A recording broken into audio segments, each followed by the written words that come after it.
சங்கீதம் 14 தேவன் இல்லை என்று மதிக்கெட்டவன் தன் இதயத்திலே சொல்லிக் கொள்கிறான். அவர்கள் தங்களை கெடுத்து அருவருப்பான கிரியைகளை செய்து வருகிறார்கள். நன்மை செய்கிறவன் ஒருவனும் இல்லை.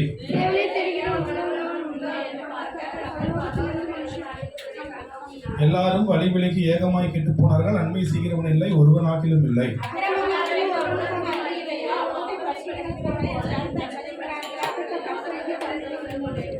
அங்கே அவர்கள் மிகவும் பயந்தார்கள். தேவன் நீதிமானுடைய சந்ததியோடு இருக்கிறாரே.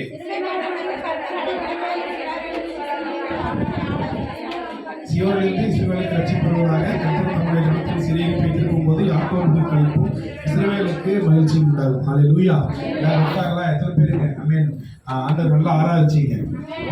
பிரசனம் அந்த இடத்துல இருக்கிறது. வந்திருக்கிற ஒவ்வொருவருக்கும் ஆமென் இயேசு நாமத்தினாலே வாழ்த்துக்கள். இன்று வந்திருக்கிற ஆமென் பாஸ்டரையாவுக்கும் அவருடைய மகனுக்கும் இயேசு நாமத்தினாலே வாழ்த்துக்கள். இந்த சங்கீதத்தில் பார்க்கும் பொழுது ஆமென் 2வது வசனம் ஆமென் திரும்ப திரும்ப கர்த்தர் சொல்றதெல்லாம் ஒன்னே ஒண்ணுதான். அவருடைய ஜனங்களிடத்திலிருந்து அவர் எதிர்பார்க்கிற ஒரே ஒரு காரியம் தான். திரும்ப திரும்ப அவரை தேடுகிற ஆமென் உணர்வு உள்ளவன் இல்லா என்றுதான் ஆண்டவர் பார்த்துட்டே இருக்கிறான். எத்தனையோ விஷயங்கள்ல ஒவ்வொரு காரியங்களையும் இருக்கட்டும், அவரை தேடாம மனுஷங்களையோ நம்முடைய வேலைகளுக்கோ ஏதோ ஒரு காரியங்களை நம்ம தேடுறதுனாலதான் இன்னும் அநேக ஆசீர்வாதங்கள்கிட்ட பக்கமே போகாம நம்ம இதுவரைக்கும் நம்ம இருந்திருக்கலாம். திரும்பவும் சொல்லுகிறது, தேவனை தேடுகிற அவன் உணர்வு உள்ளவனை தான் கர்த்தர் இதுவரைக்கும் அவன் சபையில இருக்கட்டும் ஒவ்வொருத்தருடைய வாழ்க்கையில எதிர்பார்த்து கொண்டிருக்கிறான்.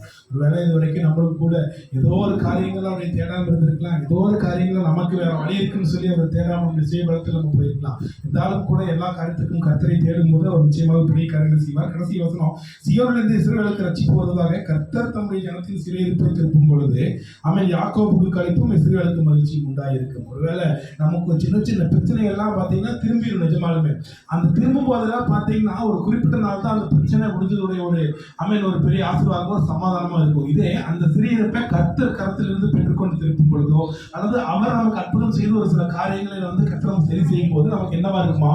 மகிழ்ச்சியும் சமாதானமும் களிப்பும் இருக்குமா? அதனால நம்ம ஒரு சின்ன பிரச்சனையா இருக்கும்போது நம்முடைய சுயபலத்தை வச்சோ நம்முடைய காரியங்களை வச்சோ அதை அந்த நாளை சமாளிச்சு அந்த மாசத்தவோ அந்த தற்போதைய பிரச்சனையை அவன் தள்ளி போறதுனால நமக்கு பெரிய சமாதானமும் கிடைச்சிடாது. இதே அவருடைய கருத்திலிருந்து அந்த சிறியருக்கு நம்ம மாறும் பொழுது அது ஒரு நித்தியம் வரைக்கும் நமக்கு அந்த சமாதான காரியமா இருக்கும். கர்த்தருடைய கருத்திலிருந்து அந்த சிறியப்பு மாறும் பொழுது திரும்ப அந்த சிறியப்புக்குள்ளேயோ அந்த கஷ்டத்துக்குள்ளேயோ நம்ம திரும்ப கடைசி வரைக்கும் நம்ம போகவே மாட்டோம். இதுதான் இந்த வசனத்தின் மூலமா ஆண்டவர் நமக்கு சொல்றது. ஸோ எல்லா காரியங்களும் கர்த்தரை தேடுங்க. அவர் நமக்கு வருகிற ஆசீர்வாதங்களா இருக்கும், நமக்கு நன்மையா இருக்கும். அவரிடத்திலிருந்து வரும் பொழுது நிச்சயமாகவே அது நித்திய வரைக்கும் ஒரு பெரிய ஆசீர்வாதமாக இருக்கும். கர்த்தர் தாமே சங்கீதத்தின் மூலமாக ஆசீர்வதிப்பார்கள். அல்லேலூயா அல்லேலூயா. நடராஜன் வந்திருக்கிறார்களா? மாஸ்லக்கா நடராஜன் காணிக்கு பாடணும்னு முன்னாடி சொல்லியிருந்தாங்க. மாஸ்லக்கா வரல இங்கே தோப்புறது. ஓகே வரல. ஓகே. இப்பொழுது மணி இப்போ காணிக்கு பாடுவாப்புல. நீங்கள் காணிக்கல் தசமங்களையும் நீங்கள் கவர் ஆறாளுக்கு வரலினால் இந்த கவரை நீங்கள் பெற்றுக்கொள்ளுங்கள். கர்த்தர் உங்களை ஆசீர்வதிப்பாராக. பிள்ளைகள்